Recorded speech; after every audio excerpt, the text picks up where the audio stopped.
Self-awareness is the foundation of everything we do in life. It's about more than just knowing who you are on the surface. It's a deep, reflective journey into understanding what truly drives you, what makes you act, think, and feel the way you do. It's the ability to stand still for a moment in the chaos of everyday life and really look at yourself without judgment, but with honesty. This isn't always easy.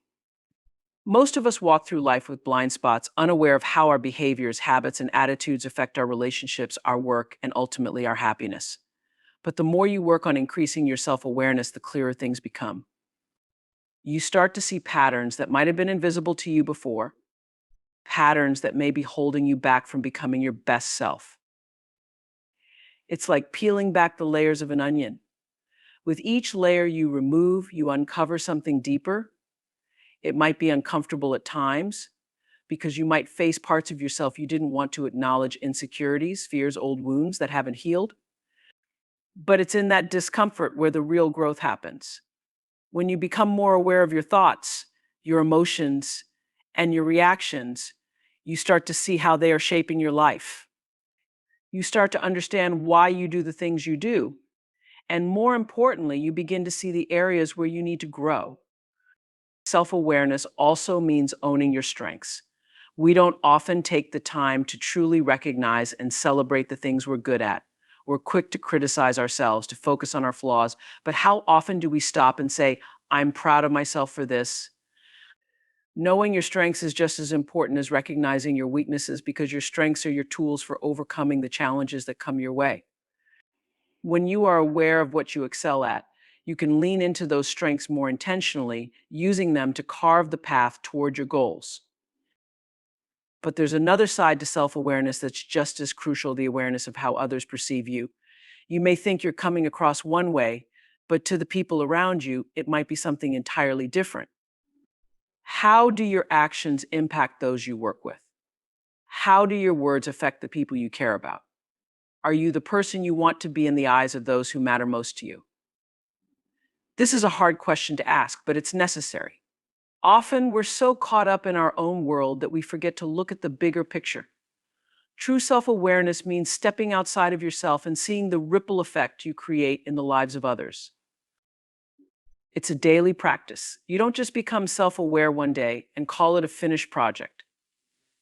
Every day offers new opportunities for reflection. Maybe you said something in a conversation that didn't sit right with you afterward. Why did you react that way? What triggered that response? Self-awareness is being able to pause and ask yourself these questions, not to criticize, but to learn. It's being open to feedback from others, even when it stings, because there's always something valuable in understanding how the world experiences you. Mindset is everything. It's the lens through which we view the world, and it shapes every aspect of our lives, from the goals we set to the way we handle challenges. Your mindset isn't just a collection of thoughts, it's a belief system that dictates how you respond to life's ups and downs. It's the internal dialogue you carry with you every day, the stories you tell yourself about who you are, what you're capable of, and what's possible for you. It's so deeply ingrained in us that we often don't even notice how much it influences our actions and decisions. But if we take a moment to pause and really think about it, we can see that the way we think determines our reality. At the core of mindset is the choice between a fixed mindset and a growth mindset. A fixed mindset is when you believe your abilities, intelligence, and talents are set in stone, that you're either born with certain traits or you're not. People with a fixed mindset tend to avoid challenges, give up easily when things get tough, and view failure as something to be ashamed of, something that defines them. They might think, I'm just not good at this, or this is too hard, so why bother? This way of thinking can be incredibly limiting because it puts a cap on your potential before you've even had a chance to try. On the other hand, a growth mindset is the belief that you can develop your abilities through effort, learning, and perseverance. It's the understanding that even if you don't know something right now, you can learn it. Even if you're not great at something today, you can improve with practice. People with a growth mindset see challenges as opportunities to grow, not as threats. They embrace effort, knowing that it's the path to mastery. When they encounter setbacks, they don't throw in the towel. Instead, they ask, what can I learn from this, or how can I do better next time? But here's the thing, developing a growth mindset doesn't mean you're constantly positive or that you never feel frustrated or discouraged. It means you recognize that setbacks and obstacles are part of the journey. It's about learning to shift the way you think about those moments. Instead of seeing failure as the end of the road, you see it as a detour, a way to learn and grow. It's about understanding that growth takes time and that success isn't a straight line. It's full of twists, turns, and sometimes even backward steps. But with a growth mindset, you keep moving forward because you believe that improvement is always possible. Your mindset affects how you see the world and yourself. Think about it: when you believe in your ability to grow, you're more likely to take on new challenges, to push yourself outside of your comfort zone, and to persist when things get tough. You're less afraid of making mistakes because you know that mistakes are part of the learning process. You're more open to feedback because you see it as a tool for improvement, not as criticism. And most importantly, you're more willing to put in the work, knowing that effort is the key to unlocking your potential. It's also important to understand that your mindset doesn't just affect your personal development, it shapes your relationships, your career, and even your health. If you believe that you're not capable of change or growth, that belief can hold you back in every area of your life. In relationships, you might avoid difficult conversations because you think things will never change. In your career, you might pass up opportunities for advancement because you don't believe you're capable of handling more responsibility. In your health, you might give up on improving your physical or mental well-being because you think this is just the way I am. Your mindset creates a self-fulfilling prophecy. If you believe you can't grow, you won't. But if you believe in your capacity to learn, adapt, and improve, you'll find ways to make that happen. Shifting your mindset doesn't happen overnight. It's a conscious choice you have to make every day. It's about becoming aware of the thoughts that limit you and actively replacing them with thoughts that empower you. It's about catching yourself when you're slipping into a fixed mindset and reminding yourself that growth is possible, even when it feels hard. The beauty of a growth mindset is that it doesn't just open up possibilities, it opens up a sense of freedom. The freedom to make mistakes, to take risks, and to stretch beyond what you thought you were capable of. Communication is the bridge that connects us to one another. It's not just about the words we speak, it's about how we convey our thoughts, emotions, and intentions. It's about how we listen, how we interpret what others are saying, and how we respond. In many ways, communication is the foundation of every relationship in our lives, whether it's personal, professional, or even the relationship we have with ourselves. It's the thread that weaves through our interactions, shaping how we're perceived and how we perceive others. Yet, despite its importance, effective communication is something so many of us struggle with on a daily basis. At the heart of communication is the ability to express yourself clearly and authentically. But how often do we speak without really considering what we're saying or how it's being received? Sometimes we talk just to fill the silence, or we react in the heat of the moment, saying things we don't really mean. Other times we hold back, afraid to say what's really on our minds for fear of judgment, rejection, or conflict. But when we fail to communicate openly and honestly, we create distance between ourselves and others. We leave room for misunderstanding, resentment, and confusion to grow. One of the most overlooked aspects of communication is listening. It's easy to think that communication is all about what we say, but in reality, listening is just as if not more important. Listening isn't simply waiting for your turn to speak. It's about being fully present with the person in front of you, giving them your undivided attention, and making an effort to understand not just the words they're saying, but the emotions behind those words. So often, we listen to respond rather than listen to understand. We're quick to offer solutions, give advice, or share our own experiences before we've truly heard what the other person is trying to communicate. This is where many breakdowns in communication happen. When we fail to fully listen, we miss the deeper meaning of what's being shared. Effective communication also requires emotional intelligence, the ability to manage your own emotions and understand the emotions of others. It's about being aware of how your tone, body language, and even your facial expressions affect the message you're trying to send. You could be saying all the right words, but if your body language contradicts what you're saying, the message won't come across as you intend. This is why communication goes far beyond just the verbal. Non-verbal cues like eye contact, gestures, posture, and facial expression speak volumes. People pick up on these cues, often subconsciously, and they influence how your message is received. In our fast-paced world, where much of our communication happens digitally through texts, emails, and social media, the nuances of face-to-face interaction are often lost. When we communicate through a screen, we lose the richness of tone, facial expressions, and body language, which can lead to misinterpretation. A text that was meant to be lighthearted can come off as harsh. An email meant to be professional can seem cold. In digital communication, it's even more important to be mindful of your words and how they might be received. Taking an extra moment to consider the tone of your message can make a significant difference in how it's interpreted. Another key aspect of communication is vulnerability. Being vulnerable in your communication means being willing to share your true thoughts and feelings, even when it feels uncomfortable. It means opening yourself up to the possibility of being misunderstood or even hurt. But vulnerability is essential for building deep, meaningful connections. When you allow yourself to be seen and heard authentically, you create space for others to do the same. This is where trust is built in those moments of honest, raw communication. It's not always easy, especially if you've been hurt in the past or if you're used to guarding yourself, but without vulnerability, communication remains surface level. Conflict is another area where communication plays a pivotal role.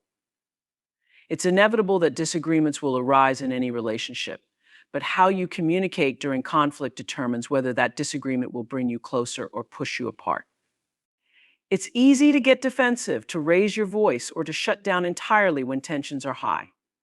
But effective communication during conflict requires staying calm, managing your emotions, and focusing on finding a resolution rather than proving a point.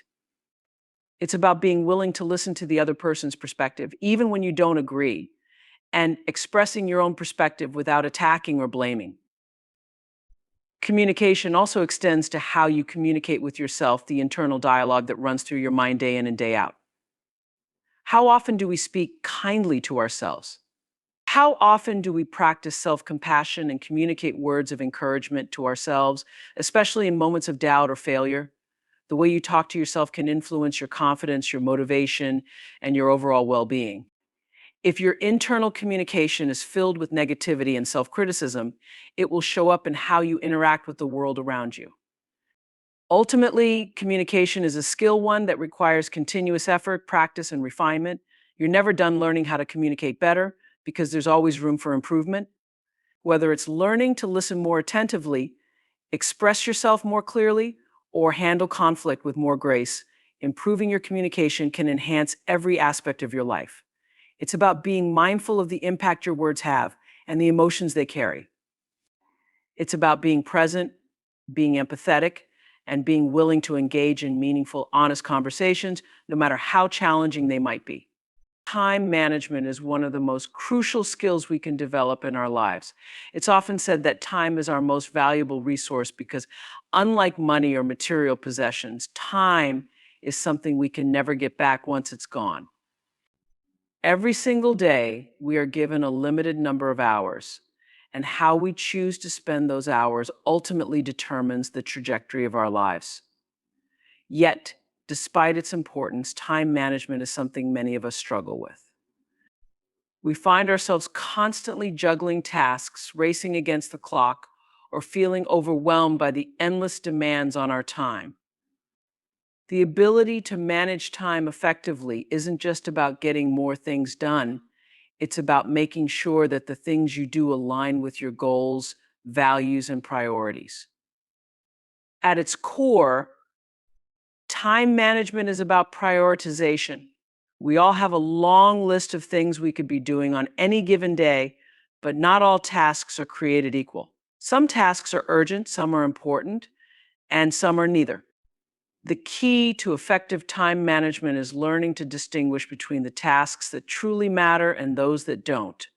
It's about being able to say, this is where I need to focus my energy today, and being willing to let go of the things that aren't as important.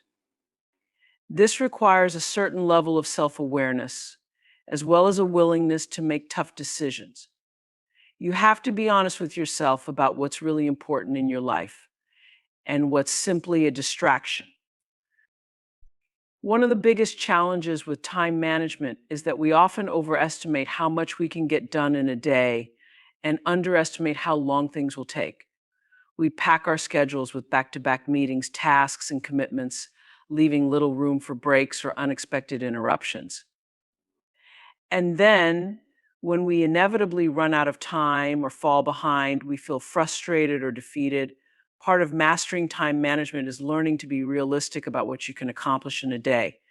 It's about recognizing that there are only so many hours in the day, and you can't do everything. Instead of trying to squeeze more into your schedule, focus on doing fewer things, but doing them well. Time management also involves planning and organization. It's about having a clear sense of what you need to do, when you need to do it, and how long it will take. Many people find that creating a daily or weekly schedule helps them stay on track and avoid the chaos of trying to remember everything they need to do. But planning isn't just about making a to-do list, it's about being strategic. It's about understanding which tasks are high priority and which ones can wait. It's about allocating your time in a way that maximizes productivity and minimizes stress. For example, if you know you're most productive in the morning, schedule your most important tasks during that time. If you tend to hit a slump in the afternoon, plan lighter or less demanding tasks for that time. Another important aspect of time management is learning how to manage distractions.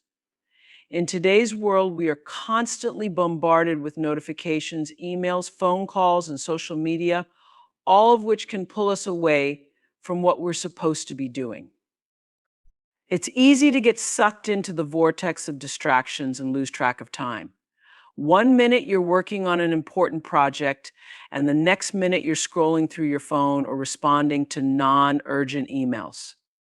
Effective time management requires the discipline to stay focused on the task at hand and resist the temptation to get sidetracked. This might mean turning off notifications, setting boundaries with colleagues or family members, or creating a dedicated workspace where you can concentrate without interruptions. Procrastination is another major hurdle when it comes to managing time. We've all experienced it, the tendency to put off tasks we don't want to do, even though we know they need to be done. Procrastination can be a major roadblock to productivity and can lead to unnecessary stress as deadlines approach. One of the most effective strategies for overcoming procrastination is the concept of breaking it down. Instead of looking at a task as one large, daunting project, break it down into smaller, more manageable steps. This makes it easier to get started and helps build momentum as you complete each step. Sometimes simply taking the first step is enough to overcome the inertia of procrastination. In addition to breaking down tasks, time blocking can be an incredibly useful technique for improving time management.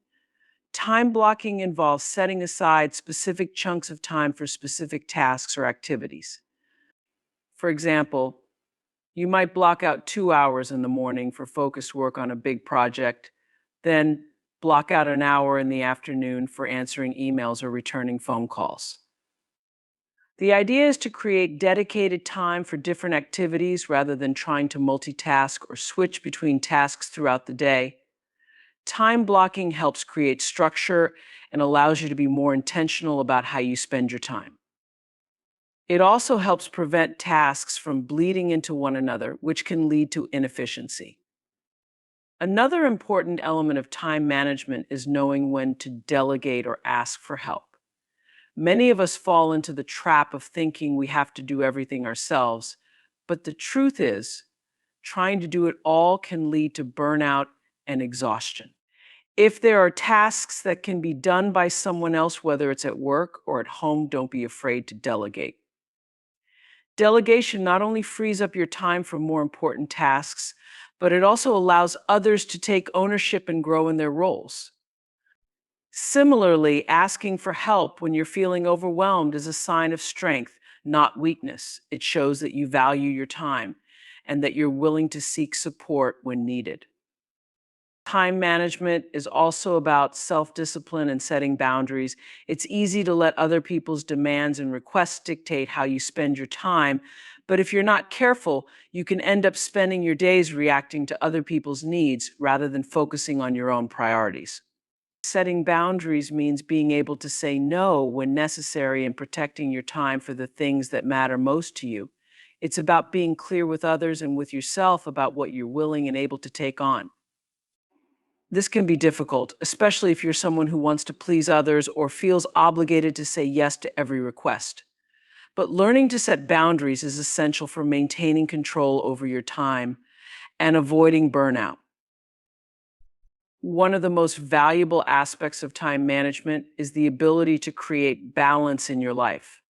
It's not just about being productive, it's about ensuring that you have time for the things that bring you joy, fulfillment, and well-being.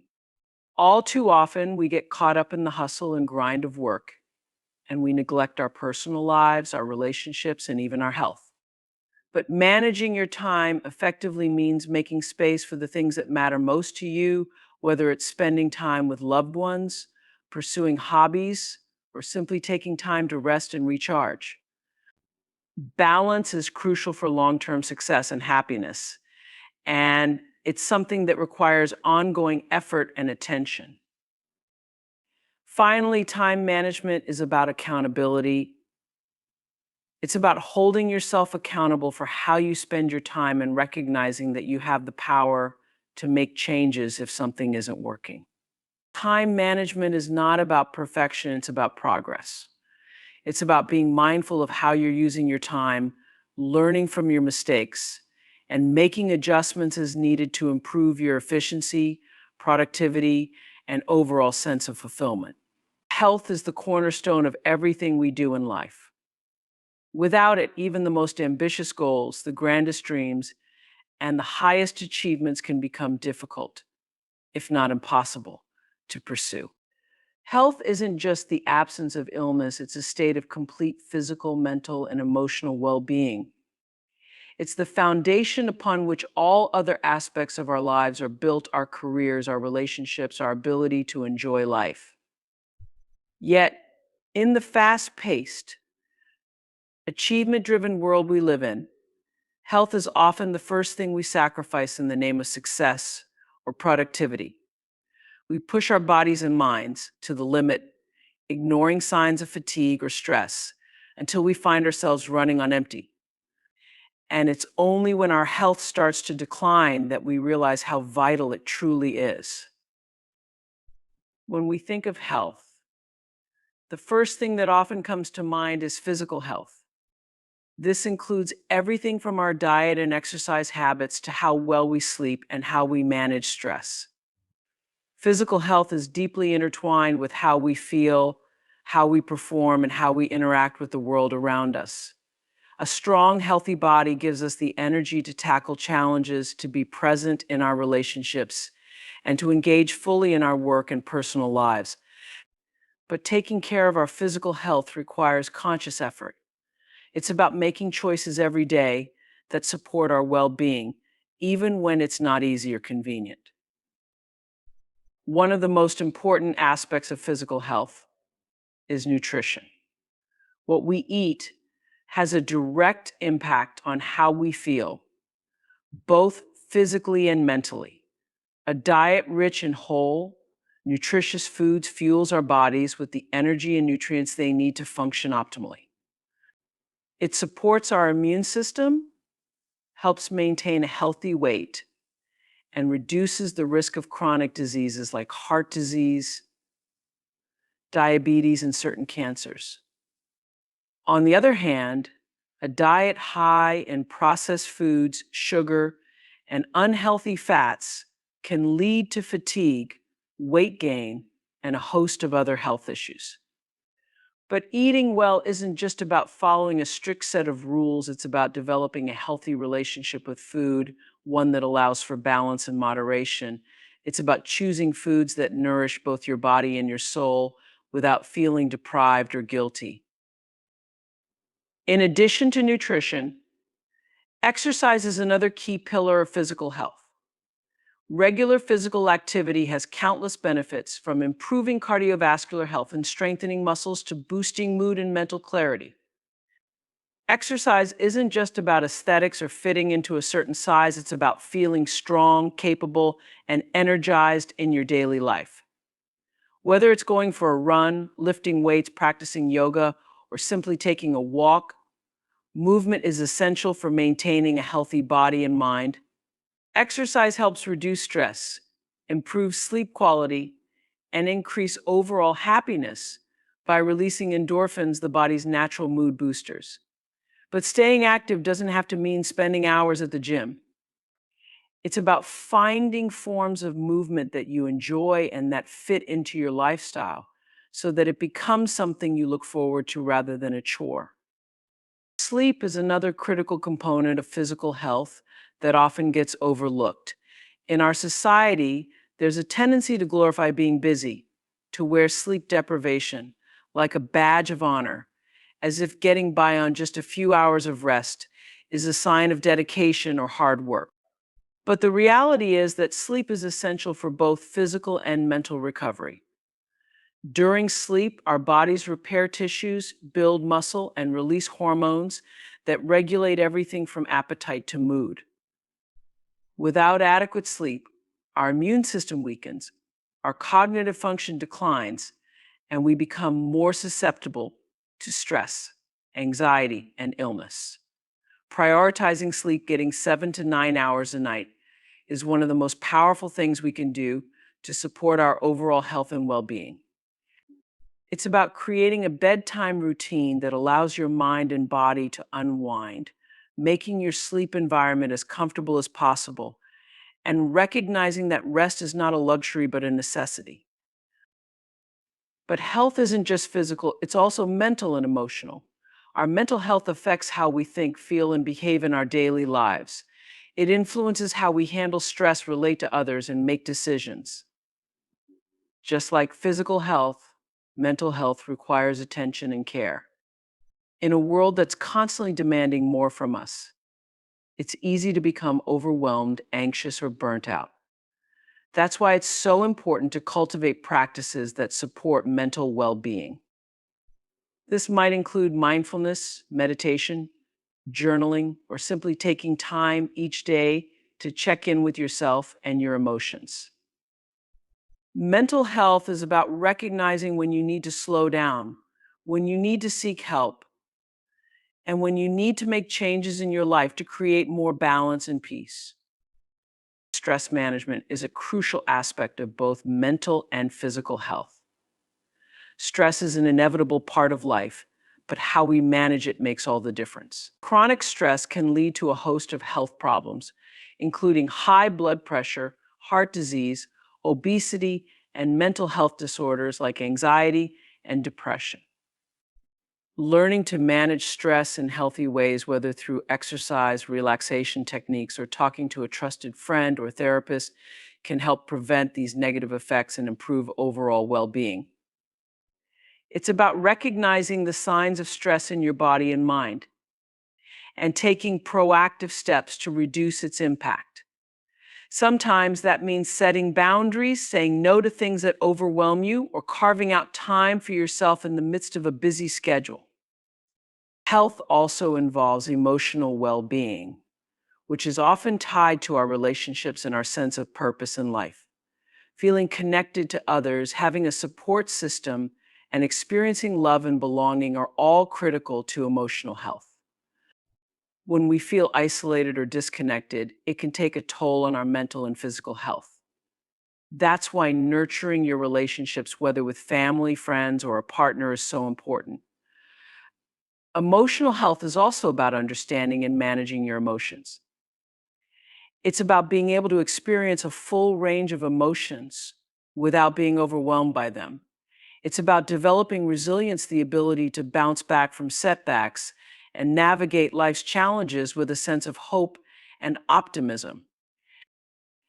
Another often overlooked aspect of health is spiritual well-being.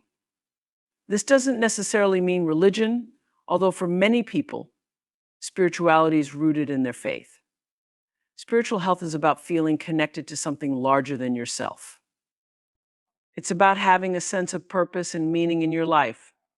For some, this might come from religious practices, while for others, it might come from spending time in nature, volunteering, or pursuing creative endeavors. Spiritual health helps provide perspective during difficult times and can give you the strength to navigate challenges with grace and resilience. It's about recognizing that life is about more than just the day-to-day grind, and that there's a deeper meaning to be found in your experiences, your relationships, and your personal growth. Finally, health is about balance. It's about recognizing that no single aspect of health exists in isolation. Physical health affects mental health, which in turn affects emotional health, and so on. True health is about integrating all these aspects into a holistic approach to well-being.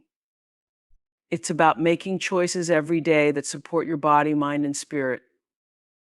It's about recognizing when you need to rest and when you need to push yourself. It's about finding harmony between work, relationships, self-care, and personal growth. Gratitude is one of the most powerful forces we can cultivate in our lives.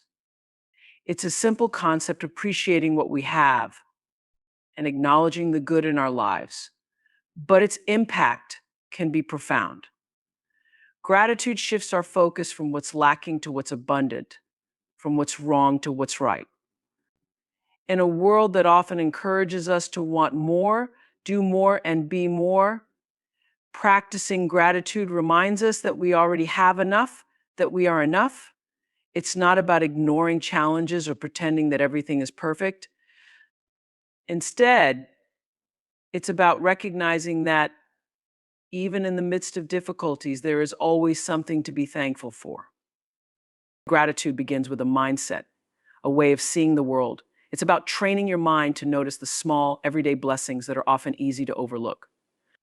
We're so conditioned to focus on what's missing in our lives, on the things we wish were different, that we can miss the beauty that's right in front of us. Gratitude is about taking a moment to pause and appreciate those things, whether it's the warmth of the sun on your face, the sound of laughter from a loved one, or the simple pleasure of a good meal. It's about being present in the moment and recognizing that there's so much to be grateful for, even in the most ordinary of days. But gratitude is not just a passive feeling, it's an active practice. It's something that requires intentionality and effort. One of the most effective ways to cultivate gratitude is by keeping a gratitude journal, writing down a few things you're grateful for each day. This simple act of reflection can shift your mindset from one of scarcity to one of abundance. It encourages you to actively look for the good in your life, and the more you practice, the easier it becomes. Over time, you'll start to notice that gratitude becomes a more natural response, even in situations that might otherwise feel difficult or overwhelming. Gratitude also has a powerful effect on our mental and emotional health. Research shows that people who practice gratitude regularly experience lower levels of stress, anxiety, and depression. Gratitude helps reframe our experiences, allowing us to see challenges as opportunities for growth rather than insurmountable obstacles. It helps build resilience, giving us the strength to persevere through tough times with a sense of hope and optimism. When we focus on what we're grateful for, we're less likely to get bogged down by negativity or feelings of inadequacy. Gratitude acts as a buffer against the stress and pressures of life, reminding us that despite whatever difficulties we may face, there is still good in our lives. Beyond its impact on mental health, gratitude also enhances our relationships. When we express gratitude to the people in our lives, it strengthens our connections and fosters deeper, more meaningful bonds. It's easy to take the people we care about for granted, especially those who are always there for us. But expressing appreciation for their presence, their support, and the little things they do can make a significant difference in how they feel and in the quality of the relationship. Gratitude opens the door to greater empathy, kindness, and understanding, creating a positive feedback loop where both people feel seen, valued, and appreciated. Expressing gratitude can be as simple as saying thank you, but it can also be more intentional, like writing a heartfelt note or taking the time to acknowledge someone's efforts in a meaningful way. It's about going beyond the surface level and really reflecting on what that person has brought into your life. When you take the time to express gratitude sincerely, it deepens your connection with others and creates a ripple effect of positivity. The more you express gratitude, the more the people around you feel inspired to do the same, creating a culture of appreciation and kindness. Gratitude is also deeply intertwined with our sense of purpose and fulfillment in life. When we're grateful for what we have, we're more likely to feel content and at peace with where we are, rather than constantly chasing after the next thing. It's easy to fall into the trap of thinking that we'll be happy once we reach a certain goal, acquire a certain possession, or achieve a certain status.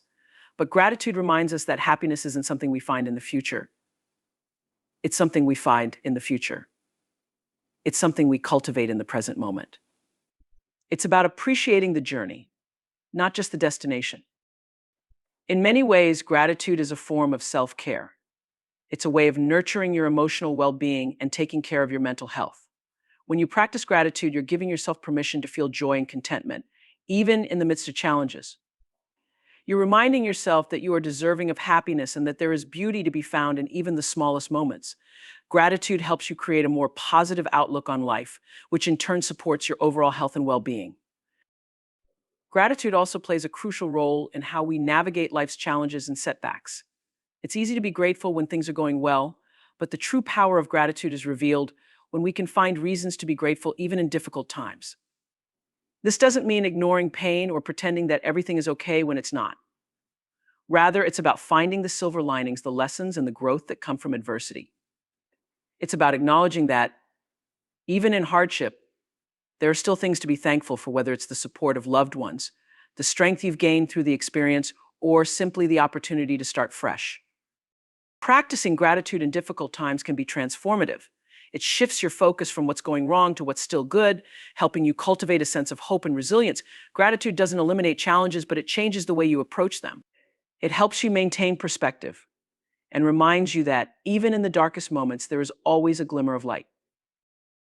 In addition to its personal benefits, gratitude has a broader impact on community and society.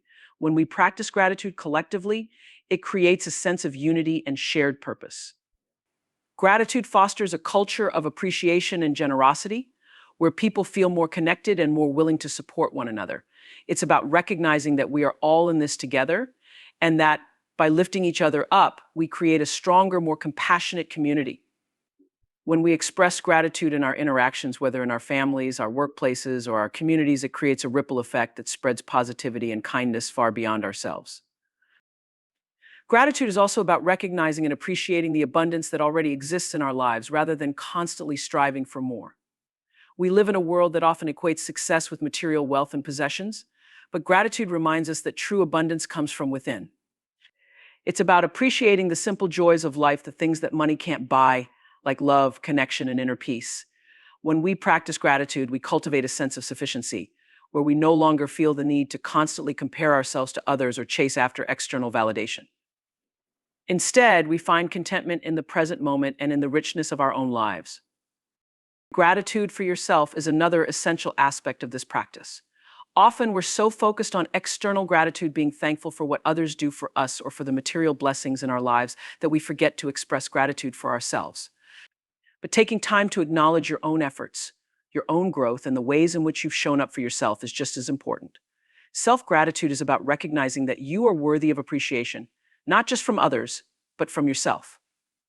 It's about giving yourself credit for the hard work you've done, for the resilience you've shown, and for the ways you continue to grow and evolve. In conclusion, embracing the practice of gratitude can transform our lives in profound ways.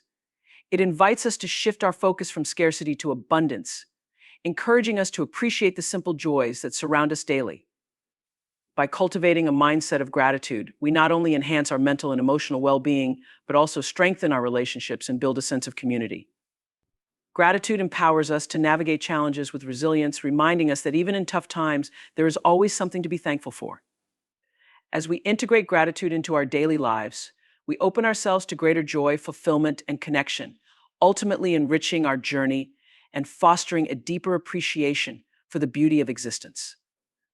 Let us commit to nurturing this powerful practice, celebrating both the small moments and the significant milestones, and allowing gratitude to illuminate our paths as we strive for a more meaningful and connected life.